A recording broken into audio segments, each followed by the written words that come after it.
Hello students, I hope you all are doing good.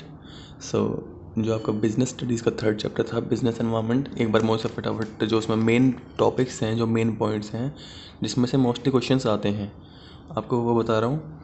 ज़्यादा confuse होने की आवश्यकता नहीं है। एक बार आप जो मैंने बताया है उसे पढ़ लें एंड उसके बाद जो है आपके जो नोट्स हैं सिर्फ वो पढ़ लें। अभी अगर ज़्यादा बुक में घुसेंगे तो फिर जो है कन्फ्यूज़न क्रिएट होगा। अगर बुक में से पढ़ना है तो कोई बात नहीं, आप क्वेश्चंस करके देख लीजिए। आई एम श्योर क्वेश्चंस में आपको कोई प्रॉब्लम नहीं आने वाली, ठीक है। तो जो मेन टॉपिक्स हैं वो बता रहा हूँ, एक्सेप्ट फीचर्स एंड बेनिफिट्स, ठीक है। जो फीचर्स और बेनिफिट्स हैं इस चैप्टर के, वो आप पहले वाली वीडियो देखना, उसमें फिर से समझ में आ जाएंगे आपको। बता रहा हूँ फटाफट। पहले बिजनेस एनवायरनमेंट, आखिर बिजनेस एनवायरनमेंट होता क्या है, या फिर जो है what is the role of business environment in our day to day life, ठीक है। इसमें दो वर्ड्स हैं, पहला तो है बिजनेस, दूसरा है एनवायरनमेंट। बिजनेस आप जानते ही हैं, वो सभी एक्टिविटीज़ जिनके ज़रिए हमें, वो सभी इकोनॉमिक एक्टिविटीज़ जिनके ज़रिए हमें प्रॉफिट्स अर्न होते हैं, ठीक है। All those economic activities that generates profit are known as business, ठीक है। अब बात आती है एनवायरनमेंट की। एनवायरनमेंट की डेफिनेशन आपने बचपन में पढ़ी हुई होगी, 6th क्लास में, 7th क्लास में। Everything that surrounds us is environment. अगर याद हो या किसी का छोटा भाई बहन पढ़ता हो 5th-6th क्लास में, तो एक काम करना, एनवायरनमेंट की डेफिनेशन खोल के देखना, वहाँ पे लिखा हुआ होगा everything that surrounds us is environment, ठीक है। अगर हम कंबाइन कर दे दोनों को, बिजनेस एनवायरनमेंट, तो क्या होगा, एवरीथिंग। अब यहाँ पर अस की जगह क्या हो जाएगा, बिजनेस हो जाएगा बस। Everything that surrounds our business और our firm and have a possible impact on it। दो बातें हैं, फिर से बता रहा हूँ। एक तो हर वो चीज़ जो हमारे बिजनेस को सराउंड करती है, और दूसरी बात जिसका एक पॉसिबल, यानी कि हो सकता है कि वो हमारे बिजनेस के ऊपर असर डाल दे। या तो एक इम्पैक्ट है, या फिर जो है एक इम्पैक्ट हो सकता है। मैं ऐसा नहीं कह रहा कि इम्पैक्ट होने वाली चीज़ को ही हम काउंट करेंगे, जिसका इम्पैक्ट है वो भी। अब जो है इसमें दो बातें आती हैं। अगर हमें डिवाइड करना हो बिजनेस एनवायरनमेंट को, तो हम दो पार्ट्स में कर सकते हैं। पहला तो है इंटरनल,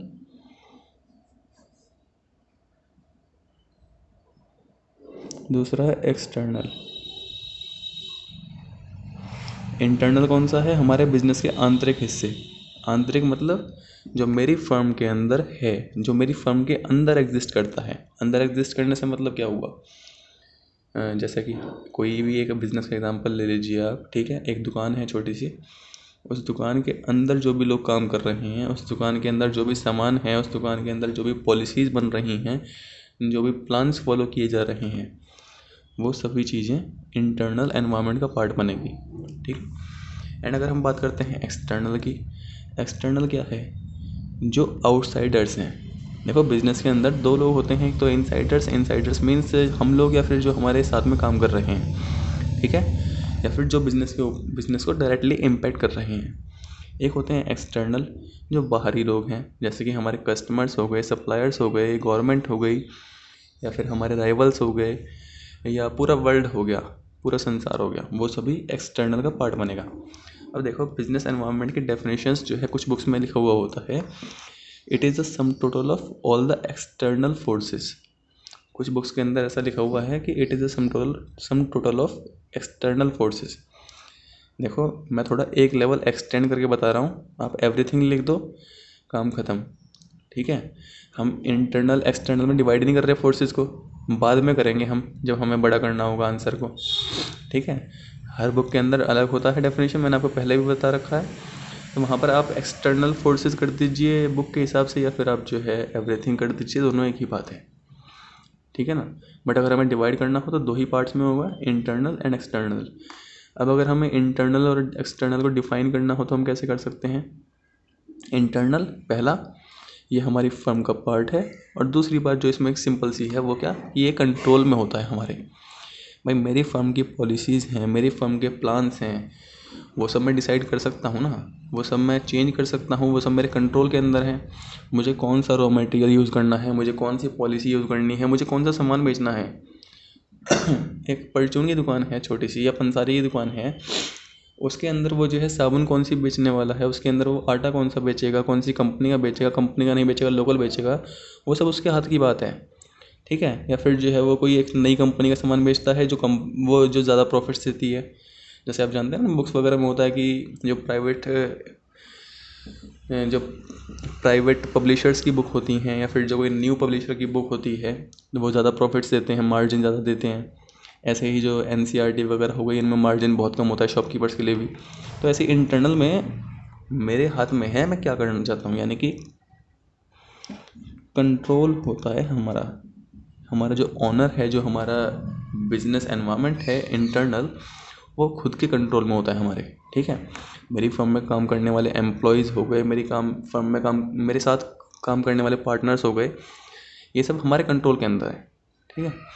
बट वहीं अगर हम बात करते हैं एक्सटर्नल की, तो उन्हें हम कंट्रोल नहीं कर सकते, वो हमारे कंट्रोल में नहीं है।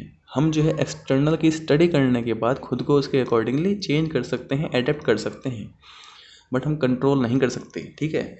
जैसे कि हमारे कस्टमर्स का मूड चेंज हो रहा है, ठीक है ना, हमारे जो कस्टमर्स हैं उनकी डिमांड्स चेंज हो रही हैं, तो फिर जो है हम चाहें तो उनके अकॉर्डिंगली खुद को चेंज कर लेंगे, बट हम इन्हें कंट्रोल नहीं कर सकते। ऐसा नहीं हो सकता कि मैं तो अपने कस्टमर्स को ही कंट्रोल करना स्टार्ट कर दूं कि नहीं है तुम्हें तो ये पर्टिकुलर सामान खरीदना ही पड़ेगा, परचेज करना ही पड़ेगा। That is not possible. ऐसे ही हमारे सप्लायर्स जो है अब फ़िलहाल कौन सी क्वालिटी का सामान सप्लाई कर रहे हैं, कितनी क्वांटिटी में कर रहे हैं, वो मेरे हाथ में नहीं है। ऐसे ही हमारी गवर्नमेंट जो है क्या पॉलिसीज़ बना रही है, या फिर क्या लॉ बन चुका है, लॉ का मॉडिफाई करना हमारे हाथ की बात नहीं है। हम क्या करेंगे, उसके अकॉर्डिंग खुद को चेंज करेंगे, खुद को उसके अकॉर्डिंग मॉडिफाई कर देंगे, मोल्ड कर देंगे, जिससे कि हम इजीली अपना वर्क कर सकते हैं। कैन नॉट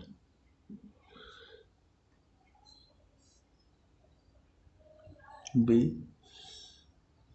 कंट्रोल्ड, ठीक है। मैं कह रहा हूँ पूरा चैप्टर एक बार होगा, business environment, everything that surrounds our business and have a possible impact on it is business environment. It can be divided into two parts. First is internal, second is external. Internal is something which is inside our business and it is under our control. External is something which is outside our business and it cannot be controlled, ठीक है। अब उसके बाद जो इसमें main topic आता है chapter के अंदर, वो है डायमेंशंस, यानी कि हम इसे कितने भागों में, कितने आयाम में बांट सकते हैं। तो डायमेंशंस 5 होती हैं।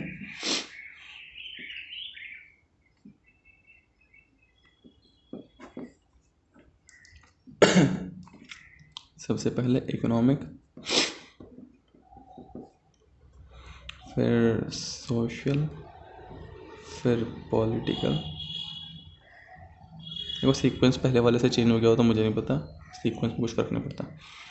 पॉलिटिकल, लीगल एंड टेक्नोलॉजिकल, तो 5 डायमेंशन हैं हमारे पास। पहले इकोनॉमिक डायमेंशन। इकोनॉमिक मीन्स जो भी हमारी प्रोडक्शन एक्टिविटी या फिर वेल्थ से कनेक्टेड होगी, वही हमारी इकोनॉमिक डायमेंशन होने वाली है। किसी भी क्वेश्चन के अंदर, किसी भी केस स्टडी के अंदर मेनली वैसे डायमेंशन ही पूछी जाएंगी। ये वाला टॉपिक इम्पोर्टेंट है, ठीक है। दूसरा, अगर आपको दे रखा है कुछ पैसे से संबंधित चीज़ें, ठीक है, पॉलिसी से संबंधित चीज़ें जो कि हमारे वेल्थ के ऊपर इम्पैक्ट डाल सकती हों, एम्प्लॉयमेंट जनरेशन की बात कर रखी है, तो वह सभी इकोनॉमिक डायमेंशन के अंदर आने वाली है। लास्ट ईयर आप लोगों ने इकोनॉमिक एक्टिविटी को पढ़ा था, उसमें था कि इकोनॉमिक एक्टिविटीज़ कौन कौन सी होती हैं। प्रोडक्शन होती है, डिस्ट्रीब्यूशन ऑफ वेल्थ होता है, और रॉ मटेरियल्स को फिनिश्ड गुड्स में कन्वर्ट करना होता है, एम्प्लॉयमेंट प्रोवाइड करना होता है, ठीक है, और परचेजिंग एंड सेलिंग होता है। ये सभी हमारी इकोनॉमिक एक्टिविटीज़ होती हैं। अगर इस तरह की कोई भी चीज़ दे रखी है क्वेश्चन के अंदर, या इस तरह की कोई भी चीज़ पूछ रखी है आपसे, तो इकोनॉमिक डायमेंशन का पार्ट बनेगा, ओके। सेकंड है सोशल। सोशल में क्या होता है, हम किसी और के भले के लिए सोच रहे हैं, सिर्फ अपने प्रॉफिट्स कमाने के लिए नहीं सोच रहे। इकोनॉमिक में क्या था, खुद के प्रॉफिट के लिए कर रहे हैं हमारी एक्टिविटी, बट सोशल में हम जो है समाज के भले के लिए कर रहे हैं, कल्चर की बढ़ाई के लिए कर रहे हैं, या फिर हमारी जो वैल्यूज़ हैं उनको बढ़ाने के लिए कर रहे हैं। ठीक है, आप फ्री में कोई चीज़ प्रोवाइड कर रहे हैं, आप कैंपेन्स चला रहे हैं, आप अवेयरनेस प्रोवाइड कर रहे हैं, आप लोगों को एजुकेट कर रहे हैं फ्री में, तो वो सभी सोशल के अंदर आएगा। ठीक है, या आप किसी ग्रामीण इलाके में जो अनस्किल्ड लेबर है उनको नौकरी दे रहे हैं, लेबर वाला फिर से बता रहा हूँ मैं, एम्प्लॉयमेंट अगर हम जो है दे रखा है अनस्किल्ड को या फिर किसी बैकवर्ड एरिया में, तो वो सोशल का पार्ट बनेगी। एंड अगर हमने अगर हमने जनरली क्या रखा है एम्प्लॉयमेंट जनरेशन, तो वह इकोनॉमिक का पार्ट बनेगी। ओके, एंड देन आता है पॉलिटिकल में क्या होगा, पॉलिटिकल पार्टीज, गवर्नमेंट पॉलिसीज, या फिर जो है हमारे चुनाव वगैरह की बात कर रखी होगी। ओके, एंड उसके बाद लीगल कंप्लायंस ऑफ लॉ, यानी कि जो हमारा लॉ है उसके साथ साथ काम करना, एक्ट्स की बात करना, या फिर किसी नई आर्टिकल की बात कर देना, या फिर जो है कहीं किसी नए लॉ की बात कर देना, नए एक्ट की बात कर देना, लाइसेंसिंग की बात कर देना। ठीक है, वो सब लीगल के अंदर आने वाला है।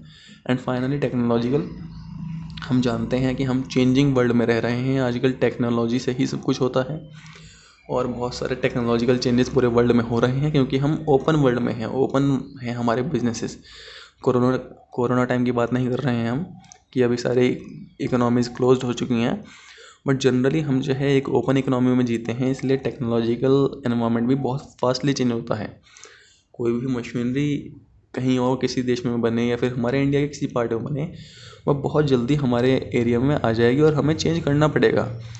हम चाहें या ना चाहें हमें चेंज करना पड़ेगा। चेंज क्यों करना पड़ेगा, क्योंकि जो है अगर हम चेंज नहीं करेंगे तो हो सकता है कि हमारे राइवल्स वो सेम टेक्नोलॉजी यूज़ कर लें, उनके पास हमारे से एक एडवांटेज मिल जाए। एडवांटेज जैसे कि भाई टेक्नोलॉजी जनरली चेंज कब होती है, जब या तो कोई नई एफिशिएंट मशीन बन जाए। एफिशिएंट मीन्स वो जो है बहुत ज़्यादा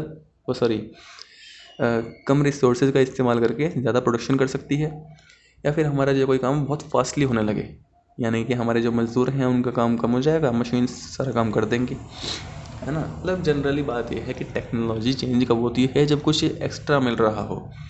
अगर हम चेंज नहीं करेंगे खुद को तो हमारे राइवल्स वो सेम चीज़ यूज़ करने के बाद हमसे आगे निकल जाएंगे। ओके, तो ये 5 डायमेंशंस हैं, 5 चेंजेस हैं। और दूसरी बात, ये जो है कौन से का पार्ट है, ये है एक्सटर्नल का पार्ट। ठीक है। अब उसके बाद नेक्स्ट इसमें था कि बेनिफिट्स, आप मैंने कहा आप पढ़ लेना, एक फ़ीचर्स थे, फ़ीचर्स आप पढ़ लेना। फ़ीचर्स में आप चाहें तो इसमें से बना सकते हैं। फ़ीचर्स पहला क्या होगा, दो होते हैं, एक तो इंटरनल का टोटल होता है, एक एक्सटर्नल का टोटल होता है। ठीक है, और टोटलिटी होती है इसके अंदर, यानी सब कुछ ये हमें जोड़ना होता है। इसमें रिलेटिबिलिटी होती है, यानी कि आपस में लिंक्ड हैं सारी चीज़ें। इंटर रिलेटेडनेस होती है, हर चीज़ आपस में लिंक्ड है ना, इंटरनल एक्सटर्नल से, एक्सटर्नल इंटरनल से। ऐसे ही बहुत सारे फीचर्स थे इसके, आपको मैंने पहले बताए हुए थे। अब देन उसके बाद उस टॉपिक पे आते हैं जो आपने पूछा था मेरे से कि आपकी बुक के अंदर दे रखा है। लास्ट में था एक चेंजेस इन बिजनेस एनवायरनमेंट, कि हमारे यहाँ पर जो है इंडिया के अंदर कौन कौन से चेंजेस या कौन कौन से रिफॉर्म्स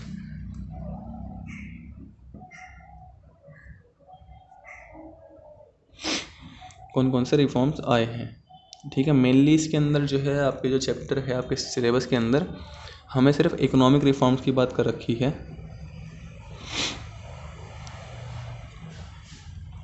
और फिर से मैं रिपीट कर रहा हूँ, इकोनॉमिक रिफॉर्म्स जो है जो हमारे यहाँ पर मेनली आए हैं, सबसे बड़े आए हैं, वो आए हैं 1991 में। ठीक है, उसी के अंदर जो है पहले आपकी जो बुक थी उसमें कुछ खास डिटेल में नहीं दे रखा था, बस आपको एलपीजी के बारे में बता रखा था। बट जो आपने 3 टॉपिक्स बताए हैं, कौन कौन से थे वे, फिस्कल रिफॉर्म्स,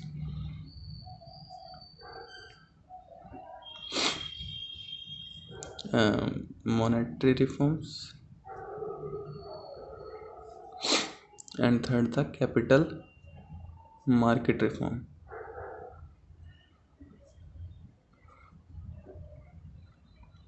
देखो ये तीनों भी जो है इसी के पार्ट थे। वो बात है कि डिटेल में दे दिया, बस थोड़ा सा आप नेक्स्ट चैप्टर्स में इसे पढ़ लेते हैं, बट कोई बात नहीं। सबसे पहली बात तो ये है fiscal. What is fiscal? Fiscal is something which is connected to governments expenditures and receipts during a year या ड्यूरिंग एन अकाउंटिंग ईयर। जो भी हमारी सरकार के रिसीट्स हैं, इनफ्लो ऑफ कैश है, या फिर जो भी उन्हें पैसा रिसीव हो रहा है, या जो एक्सपेंडिचर्स हैं, जो खर्चे हो रहे हैं, उससे कनेक्टेड हो, वही फिस्कल के अंदर आता है। ठीक है, यानी कि हमारी गवर्नमेंट की जो भी फिस्कल पॉलिसी होगी उसके अंदर उसके एक्सपेंडिचर्स होंगे या फिर गवर्नमेंट के रिसीट्स होने वाली हैं। ठीक है, किसके अंदर? एक अकाउंटिंग ईयर के अंदर, एक साल के अंदर। अब फिस्कल रिफॉर्म्स में क्या था उस टाइम पे? 1991 में बहुत सारे फिस्कल रिफॉर्म्स हुए, जैसे कि हमने जो है प्राइवेट सेक्टर को बढ़ावा दिया, फिर से वही। ठीक है, हमने जो है प्राइवेट सेक्टर को इन्वॉल्व कर लिया। दूसरी बात, हमने एफडीआई जो था, फॉरेन डायरेक्ट इन्वेस्टमेंट, पहले जो है रेस्ट्रिक्टेड थी, यानी कि कुछ लिमिटेड एरियाज़ में ही फॉरेन कंपनीज हमारे इंडिया में आके बिजनेस कर सकती थी। बट हमने जो है एफडीआई को बढ़ा दिया, यानी कि पहले जो है वो बहुत कम था, अब जो है 51% एफडीआई एंड एफआईआई लागू कर दिया गया था। ठीक है, यानी कि बाहर वाली कंपनीज इंडिया में आके 51% हिस्सेदारी के साथ बिजनेस स्टार्ट कर सकती थी। ठीक है, एफआईआई क्या होता है कि हमारे यहाँ के जो लोग हैं वो बाहर की कंपनीज में इन्वेस्ट कर सकते थे। यानी कि बिज़नेस के जो तरीके थे, देखो इकोनॉमिक रिफॉर्म्स की बात चल रही है, बिजनेस एनवायरनमेंट के अंदर चल रही है, हम बिज़नेस स्टडीज़ पढ़ रहे हैं, तो सिंपल सी बात है कि हमने जो है जो भी बात करनी है ना, वो करनी है इन्वेस्टमेंट्स को बढ़ावा देने के लिए। यानी कि कौन कौन से मेजर्स गवर्नमेंट ने लिए 1991 में, जिसके ज़रिए हमारे यहाँ पर बिज़नेस बढ़ गया। ठीक है, या फिर हमारे यहाँ पर जो इन्वेस्टर्स हैं उनके मन में एक विश्वास जागा, ट्रस्ट जागा, और उन्होंने जो है पैसे लगाने स्टार्ट कर दिए। अब इन्वेस्टर्स चाहे इंडियन हो या फॉरेनर्स हों, हम उसकी बात नहीं कर रहे हैं। एफडीआई के अंदर जो है बाहर वाले लोग हमारे यहाँ पे आके पैसा लगा रहे हैं। भाई देखो, कोई भी एक बिजनेसमैन है, वो हमारे कंट्री में पैसा कब लगाएगा? जब उसे दिखेगा कि इस कंट्री के अंदर बिजनेस करना इजी है, सिंपल है, बहुत ज़्यादा रेस्ट्रिक्शंस नहीं है यहाँ पर, और मुझे यहाँ से रिटर्न्स एक्स्ट्रा मिल सकते हैं, अच्छे रिटर्न्स मिल सकते हैं। ठीक है, तो इंडिया में जो है पहले, क्योंकि हम मतलब अंग्रेज़ों के टाइम पे ये बात सीख चुके थे कि हद से ज़्यादा खुलापन देना, फ्री एनवायरनमेंट प्रोवाइड करना बिज़नेस के लिए अच्छा नहीं होता, तो इसलिए हमने स्टार्टिंग में जब हम आज़ाद हुए उसके बाद हमने बहुत सारे रेस्ट्रिक्शंस लगा दिए फॉर एफडीआई वगैरह के ऊपर। ठीक है, यानी कि फ़ॉरेन कंपनीज हमारे यहाँ पर ना आ सकें, इसके लिए हमने जो है बहुत सारे रेस्ट्रिक्शंस लगा रखे थे। बट जब 1991 में एक रिसेशन आया था, पूरे वर्ल्ड में जो है एक मंदी टाइप सिचुएशन आई थी, जिससे हमारे जो उस टाइम पे मनमोहन सिंह वित्त मंत्री थे और नरसिम्हा राव की गवर्नमेंट थी, उन्होंने इससे बचने के लिए ढेर सारे चेंजेस कर दिए हमारे इकोनॉमिक स्ट्रक्चर के अंदर, इसलिए हम इसे इकोनॉमिक रिफॉर्म्स बोलते हैं। और उसके ज़रिए हमारे यहाँ पर जो है जो बिज़नेस था वो बहुत स्पीड से बढ़ने लगा। फिस्कल रिफॉर्म्स में इससे अलग एक और बात थी, हमने अपनी ट्रेड पॉलिसी चेंज कर दी थी।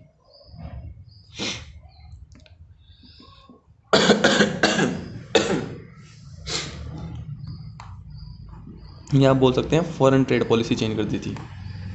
ठीक है, अब जो है आपके सिलेबस के अकॉर्डिंग दो तरह की ट्रेड पॉलिसीज होती हैं। फॉरेन ट्रेड पॉलिसीज, वैसे ये जो पार्ट है ये आपके इंडियन इकोनॉमिक डेवलपमेंट का है, बट फिर भी अच्छे से सुन लेना क्योंकि उसमें भी सेम चीज़ रिपीट होने वाली है। इन दो तरह की ट्रेड पॉलिसीज़ हैं, एक तो है इनवर्ड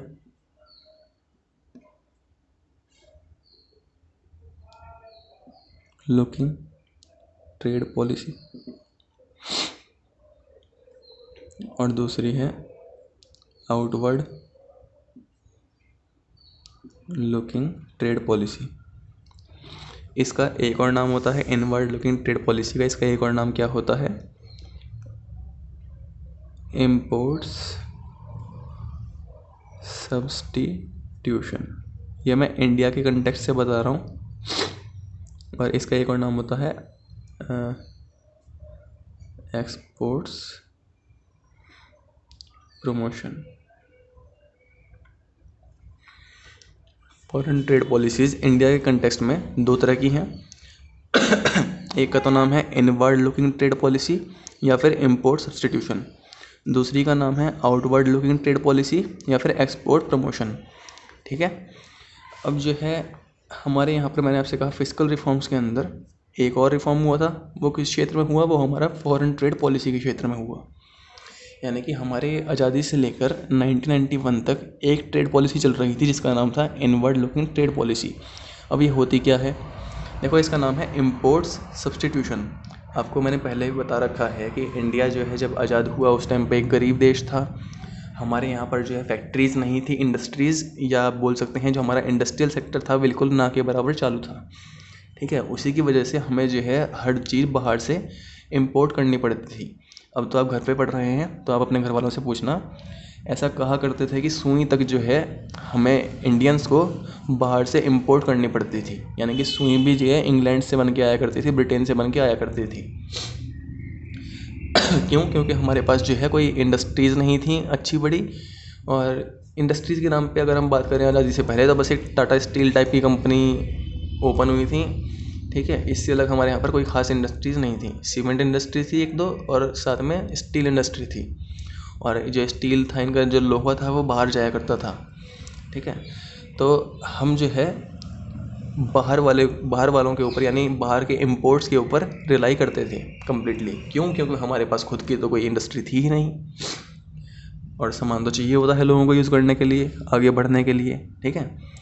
तो इसलिए हमने स्टार्टिंग में एक पॉलिसी यूज़ करी जिसका नाम था इम्पोर्ट्स सब्सटीट्यूशन। सब्सटीट्यूशन मतलब क्या होता है? इसका विकल्प ढूंढिए। ठीक है ना। यानी कि हम जो है इम्पोर्ट्स हमें ना करना पड़े, उसके लिए हम क्या कर सकते हैं। तो हमारी जो स्टार्टिंग में इंडस्ट्रीज सेटअप हुई, जो गवर्नमेंट आप जानते हैं पब्लिक सेक्टर स्टार्टिंग में रूलिंग था। तो पब्लिक सेक्टर ने जब स्टार्टिंग में इंडस्ट्री सेटअप करी, उनका मेन एजेंडा क्या था कि हम सिर्फ वो चीज़ें बनाएं जो हम बाहर से मंगाते हैं। कुछ नया नहीं करना, बस जो बाहर से चीज़ें मंगाते हैं उनको बनाएं और उसके बाद जो इम्पोर्ट्स कर रहे हैं उसे कम से कम कर सकें। यानी कि इंडियन कंपनीज़ जो काम कर रही हैं वो सिर्फ इसलिए काम करेंगी कि हम जो है हमें बाहर से सामान ना मंगाना पड़े, इम्पोर्ट्स ना करने पड़े। बहुत बेकार पॉलिसी है। यानी कि हम बाहर भेजने के बारे में सोच ही नहीं रहे, बस हम सोच क्या रहे हैं कि हमें सामान बाहर से कम मंगाना पड़े। आपको मैंने बता रखा है कि नॉर्मली एक्सपोर्ट्स इंपोर्ट्स में अगर हम बात करते हैं तो इकोनॉमी के लिए एक्सपोर्ट्स करना अच्छा होता है। ठीक है। इंपोर्ट्स ज़्यादा होंगे तो हमारा जो है एक डेफिसिट क्रिएट होगा। ट्रेड डेफिसिट बोलते हैं उसको। ट्रेड डेफिसिट मतलब क्या होता है कि हमारे यहाँ पर जो है एक्सपोर्ट्स का अमाउंट ज़्यादा नहीं है, इंपोर्ट्स का अमाउंट ज़्यादा है कंपेयरिंग टू एक्सपोर्ट्स। जब हम इंपोर्ट ज़्यादा करेंगे एक्सपोर्ट से तो हमें इसका मतलब क्या है, पेमेंट ज़्यादा करनी पड़ेंगी, जो कि हमारे कंट्री के लिए बेनिफिशियल नहीं होता। तो इसलिए हमने इंपोर्ट्स को कम करने के लिए काम किए शुरुआत में। और इसी वजह से हमने ये दुनिया भर के रेस्ट्रिक्शंस लगा रखी थी बाहर के बिजनेसेस के ऊपर या फिर बाहर से आने वाले सामान के लिए। आपने शायद सुना होगा पुरानी मूवीज़ में, सीरियल्स में दिखाया करते थे कि ये सामान इम्पोर्टेड है, ऐसा करके एक बड़ा शो ऑफ हुआ करता था। ठीक है ना, इम्पोर्टेड गुड्स के लिए। क्यों? क्योंकि जो बाहर से सामान आता था वो बहुत कॉस्टली मिलता था। हमने इम्पोर्ट्स को कम करने के लिए उनके ऊपर इतने टैक्सेस लाद रखे थे गवर्नमेंट ने कि अगर कोई इंडियन बाहर से सामान मंगाएगा, इम्पोर्ट्स करवाएगा, तो उसको वो सामान 4 गुना महंगा मिलेगा। ठीक है। अब 4 गुना सामान महंगा होगा तो ऑब्वियस सी बात है कि उसे बहुत सारे लोग खरीद नहीं पाएंगे। जो कई रईस ज़्यादा हैं, सिर्फ बड़े बड़े फैक्ट्री के मालिक हैं, सिर्फ वही खरीद सकते हैं। ठीक है ना। इसलिए पहले इम्पोर्टेड गुड्स एक क्लास को दर्शाया करता था। आजकल ऐसा कुछ खास रहा नहीं, क्योंकि अब तो इंडिया में सब कुछ बनता है, ऑलमोस्ट सब कुछ। ठीक है। बट हमने जो है 1991 में जो अपनी पॉलिसी थी वो चेंज कर दी। हमने कौन सी करी? Exports promotion. यानी कि पहले हमारी जो कंपनीज़ थी वो सिर्फ बाहर से आने वाले सामान को रोकने के लिए काम कर रही थी। अब हमारी कंपनीज़ को इस तरह से डेवलप किया जाने लगा, हमारा जो इंडस्ट्रियल सेक्टर है उसे इस तरह से डेवलप करने लगे हम कि हम उसे सिर्फ इंपोर्ट्स रोकने तक ही सीमित ना रखें, हम एक्सपोर्ट्स को बढ़ाने तक सीमित, हम अब एक्सपोर्ट्स को बढ़ाने तक की सोचने लगे हैं। यानी कि हम बाहर सामान बेचने के बारे में सोचें। ठीक है भाई, पैसे कब आएंगे? जब हम दूसरों को सामान बेचेंगे। चाइना अमीर कैसे हुआ? चाइना अब जो है इतना पावरफुल कैसे बन रहा है? क्योंकि वो दूसरों को सामान बेचता है। चाइना की पूरी इकोनॉमी ही एक्सपोर्ट्स के ऊपर रिलाई करती है। अगर चाइना एक्सपोर्ट ना करे तो वो इंडिया से पीछे हो जाएगा 5 सालों के अंदर। चाइना हमारे से बहुत आगे है इकोनॉमिकली, बट अगर उसके सारे एक्सपोर्ट्स बंद हो जाएं या सब उससे सामान खरीदना बंद कर दें तो इंडिया उससे कई गुना आगे निकल जाएगा बहुत फास्टली, 5 से 10 सालों के अंदर, गारंटी है इस बात की। तो अब हमने क्या किया, एक्सपोर्ट्स प्रमोशन किया। अब उसी का नतीजा ये है कि इंडियन कंपनीज बहुत सारी ऐसी हैं जो अब MNCs में कन्वर्ट हो चुकी हैं। आप देखो जो टाटा है, टाटा मोटर्स, इसकी गाड़ियाँ इंडोनेशिया में, मलेशिया में या बहुत सारे एशियन कंट्रीज़ में बिकती हैं। ठीक है, पहले नहीं हुआ करता था ऐसा, पहले हम सिर्फ अपनी गाड़ियाँ अपने यहाँ पर बना के बेच रहे थे। ऐसे ही हमारे जो फार्मास्यूटिकल्स वाला जो सेक्टर है, जो फार्मा सेक्टर है हमारा, वो बहुत पूरे वर्ल्ड में जो है मेडिसिन सप्लाई करता है, एक्सपोर्ट्स करता है। ठीक है, ऐसे ही जो इंडियन कॉटन है वो बहुत फेमस है पूरे वर्ल्ड के अंदर इस टाइम पे। जूट हमारा बहुत ज़्यादा बाहर जाया करता है। तो अब हमारी जो इंडस्ट्रीज़ हैं हमने उनको इस तरह से डेवलप कर दिया। कब किया ये हमने ट्रेड पॉलिसी चेंज करने के बाद किया। ये किसका पार्ट था, ये था फिस्कल रिफॉर्म्स का पार्ट। रिफॉर्म्स मतलब होता है चेंजेस। ठीक है, अब दूसरा है मॉनेटरी। फिस्कल था जो गवर्नमेंट के एक्सपेंडिचर्स एंड रिसीट्स से कनेक्टेड हो एक साल के अंदर। मॉनेटरी क्या होता है, जो मनी पॉलिसी से कनेक्टेड हो, जो मनी सप्लाई से कनेक्टेड हो। ठीक है, आपको मैंने पहले बता रखा है कि जो मनी सप्लाई होता है इंडिया में वो काम होता है RBI का। गवर्नमेंट करती है, मतलब RBI के ज़रिए करवाती है गवर्नमेंट। ठीक है, जो हमारा RBI है वो एक स्टैचूटरी बॉडी है, मतलब एक ऑटोनोमस बॉडी है, स्वतंत्र है, गवर्नमेंट का उसमें कोई रोल नहीं है। बट फिर भी जो हमारी सरकारें होती हैं वो थोड़ा बहुत दखल तो देती ही हैं हर चीज़ के अंदर। तो मॉनेटरी पॉलिसी या मॉनेटरी रिफॉर्म्स हमारी जो मनी सप्लाई का जो चेंज था उसको कंट्रोल करने के लिए हुआ था। ठीक है, मॉनेटरी रिफॉर्म्स के अंदर वैसे आपका जो मनी सप्लाई वाला चैप्टर इकोनॉमिक्स में आने वाला है उसमें इसकी डीपली स्टडी होगी, इसलिए अभी इसे रहने दो। बस इतना समझ लो कि मनी से कनेक्टेड है पहली चीज़, और दूसरा ये कि मनी सप्लाई को कंट्रोल करने के लिए, जिससे कि हमारे रुपये की वैल्यू जो है वो बैलेंस्ड रहे, बहुत सारे रिफॉर्म्स किए गए थे। या आप बोल सकते हैं कि हमारे कंट्री में पैसे की कमी ना हो उसके लिए बहुत सारी चीज़ें की गई थी। जैसे कि CRR को घटा दिया था, एक LRR होता है। CRR means cash reserve ratio. अभी शायद आप लोगों ने सुना हो, एक रेपो रेट और रिवर्स रेपो रेट का जिक्र हुआ था कोरोना के टाइम पे, कि मनी सप्लाई को मेंटेन करने के लिए, बैलेंस करने के लिए हमारी फाइनेंस मिनिस्टर ने रेपो रेट को रिड्यूस किया था। अभी repo and reverse repo reduce किया था, तो वो भी इसी का पार्ट है। आप जो है मनी वाले चैप्टर में अच्छे से पढ़ेंगे इसे। ठीक है, रहने दो। एक लास्ट में है कैपिटल मार्केट रिफॉर्म्स। अगर आपको थोड़ा बहुत याद हो, मैंने आपको फाइनेंस का एक चैप्टर पढ़ाया था थोड़ा सा, फाइनेंशियल मार्केट्स। उसमें था जो फाइनेंशियल मार्केट्स होते हैं वो 2 तरह के होते हैं। यह जो फाइनेंस होता है वो 2 तरह की ड्यूरेशंस के लिए चाहिए होता है, एक तो लॉन्ग टर्म के लिए, एक शॉर्ट टर्म के लिए। और जब हमको लॉन्ग टर्म फाइनेंस की नीड होती है तो हम कहाँ जाते हैं, हम जाते हैं कैपिटल मार्केट के अंदर। और जब हमें एक शॉर्ट टर्म फाइनेंस की नीड होती है तो हम जाते हैं मनी मार्केट के अंदर। अगर किसी ने उस टाइम पे नोट किया होता बोर्ड से तो शायद याद होता, बट क्या कर सकते हैं। तो कैपिटल मार्केट कौन सा होता है, जो लॉन्ग टर्म फाइनेंस के लिए यूज़ होता है, या जहाँ से हम लॉन्ग टर्म फाइनेंस कलेक्ट कर सकते हैं। ठीक है, in case you are a businessman and you need money या you need finance, then for a long term then you will go to capital market. If you are a businessman, you want to start your industry, your factory, and you need money for short term, say less than 1 year, then you will go to money market. Okay, financial markets एक place जहाँ से जो है money की needs पूरी होती हैं लोगों की। 2 लोग मिलते हैं यहाँ पर, कौन कौन, एक तो इन्वेस्टर और एक सेवर। सेवर कौन है, जिसके पास एक्सेस मनी है। इन्वेस्टर कौन है, जिसके पास डेफिसिट मनी है, पैसे की कमी है उसके पास, वो पैसा चाहता है। अब पैसे की needs long term, short term. Long term needs होगी तो आप जाएंगे कैपिटल मार्केट के अंदर। ठीक है, अब कैपिटल मार्केट क्या होता है समझ के बात कर रहे थे हम कैपिटल मार्केट रिफॉर्म्स की। तो कैपिटल मार्केट रिफॉर्म्स की अगर हम बात करें तो जो एक NSE था, नेशनल स्टॉक एक्सचेंज, वो सेटअप किया गया। ये फुल्ली इलेक्ट्रॉनिक है, पूरा का पूरा नेट के ऊपर काम करता है, बहुत फास्ट है। इंडिया में इससे पहले कौन सा था, BSE था, ठीक है। बट हमारा कैपिटल मार्केट को रेगुलेट करने के लिए और अच्छा करने के लिए, वर्ल्ड क्लास बनाने के लिए गवर्नमेंट ऑफ इंडिया ने ये NSE सेटअप किया, एस्टेब्लिश किया। दूसरा आपने सुन रखा होगा सेबी, मैं कई बार जिक्र कर चुका हूँ, securities exchange board of India, ये है नेशनल स्टॉक एक्सचेंज। तो सेबी जो है ये भी उस टाइम पे ही रेगुलेट मतलब जिंदा हुआ था, आप बोल सकते हैं, या बना था, ठीक है। सेबी का काम क्या होता है, ये जो है सारे के सारे कैपिटल मार्केट्स के ऊपर नज़र रखेगा, उनके लिए कई सारे फंक्शंस परफॉर्म करता है। ये एक रेगुलेटरी बॉडी है, सरकारी बॉडी है ये, जैसे RBI वगैरह हैं, इस तरह से भी काम करता है, ठीक है।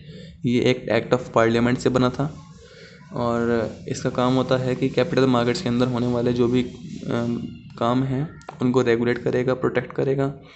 बहुत सारे इन्वेस्टर्स आते हैं, उनके राइट्स को प्रोटेक्ट करने का काम होता है इसका।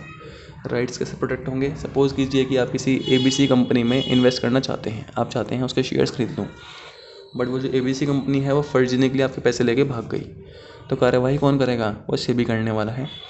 ऐसे ही वो जो ABC कंपनी है उसकी जांच परख कौन करेगा, वो सेबी करेगी।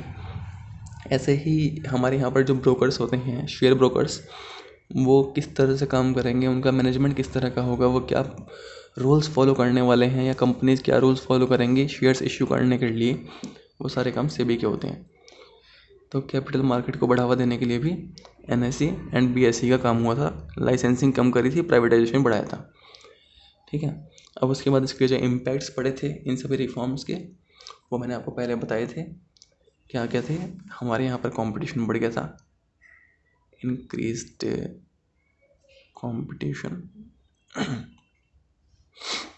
दूसरा था मोर डिमांडिंग कस्टमर्स, जो कस्टमर्स थे वो डिमांड ज़्यादा करने लगे थे। अल्टीमेटली अगर हम शॉर्ट में बात करें तो इन सभी रिफॉर्म से क्या हुआ था, इन सभी रिफॉर्म से इंडिया के अंदर बिजनेस करना इजी हो गया था, फ्री हो गया था। कम से कम लाइसेंस की नीड के साथ हम ज़्यादा से ज़्यादा अच्छा बिजनेस कर सकते थे, जिसकी वजह से बहुत सारी कंपनीज़, नई कंपनीज़ फॉर्म हो गई, जिसकी वजह से बहुत सारी बाहर वाली कंपनीज़ इंडिया में आके बिज़नेस करने लगी।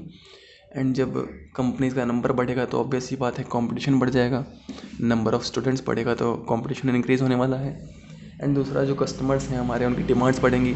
लाइक आप कस्टमर्स यहाँ पे समझ लीजिए टीचर्स को। अब मान लीजिए कि पहले एक ही बच्चा था क्लास के अंदर, वो जो आंसर्स लिखे वही ठीक हैं, एवरेज सा बच्चा है, उससे क्या डिमांड करें।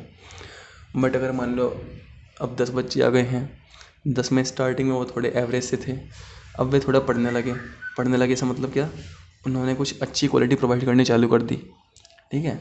अच्छी क्वालिटी देंगे तो फिर हमारी जो डिमांड्स हैं वो भी बढ़ेंगी। डिमांड्स कैसे बढ़ेंगी, हम उनसे एक्सपेक्ट करेंगे कि वो थोड़ा सा और करें। सेम हमारे जो कस्टमर्स हैं अब जो है और डिमांड करने लगे कंपनी से कि कंपनीज कुछ और एक्स्ट्रा लेके आएँ, कुछ और नया करें, ठीक है। बहुत सारे इम्पैक्ट्स थे, वो मैंने आपको बता दिए थे पहले भी। Thank you. चैप्टर ख़त्म है, अब ध्यान से सुन लो एक बात, आपको ज़्यादा कन्फ्यूज़न नहीं होना। एक बार सिर्फ इतने ही पॉइंट्स पढ़ लो, उसके बाद आपकी जो बुक के अंदर MCQs दे रखे हैं कुछ, या फिर केस स्टडी दे रखी हैं, सिर्फ उन्हें सॉल्व करके देखो। आई एम श्योर सारी केस स्टडीज़ ईजिली हो जाएंगी, ना हो पूछ लेना, इनसे अलग कुछ भी चीज़ नहीं है उसके अंदर, ठीक है। मेन डायमेंशंस हैं, इंटरनल एक्सटर्नल है या फिर डेफिनेशन है। Okay, thank you.